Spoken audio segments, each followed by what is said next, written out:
Pregnant होण्यासाठी खूप साऱ्या कपल्सना IVF ट्रीटमेंट करावी लागते, पण बऱ्याच कपल्सना हा डाऊट असतो की IVF सेफ आहे का, त्याच्यामुळे कुठले हेल्थ रिस्क किंवा हेल्थ हॅझार्ड्स होऊ शकतात किंवा पुढे चालून लॉंग टर्म हेल्थ कॉन्सिक्वेन्सेस काय आहेत त्याचे. तर आज मी या व्हिडिओमध्ये याबद्दलच बोलणार आहे.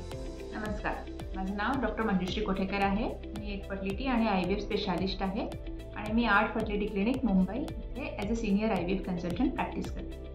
तर आज आपण बोलूया की IVFच्या ज्या रिस्क आहेत, हेल्थ रिस्क, त्याच्याबद्दल. तर IVFचा अर्थ आधी समजून घ्या. त्याचा अर्थ आहे इन विट्रो फर्टिलायझेशन, म्हणजे एग आणि स्पर्मचं फर्टिलायझेशन हे इन विट्रो म्हणजे बॉडीमध्ये न होता बॉडीच्या बाहेर लॅबमध्ये आपण करतो या ट्रीटमेंटमध्ये. त्यासाठी आपण तुम्हाला हार्मोनचे इंजेक्शन देतो, त्या तुमचे फॉलिकल्स वाढतात. मग एक ॲनेस्थेशियामध्ये प्रोसिजर करून आपण तुमचे एग्स बाहेर काढून घेतो. निडल पंक्चर प्रोसिजर असते. त्या एग्सना तुमच्या हजबंडच्या स्पर्मसोबत फ्यूज करतो आणि त्यापासून जे गर्भ बनतात, एम्ब्रिओ बनतात, त्यांना एकतर फ्रीज करतो किंवा ट्रान्सफर करतो.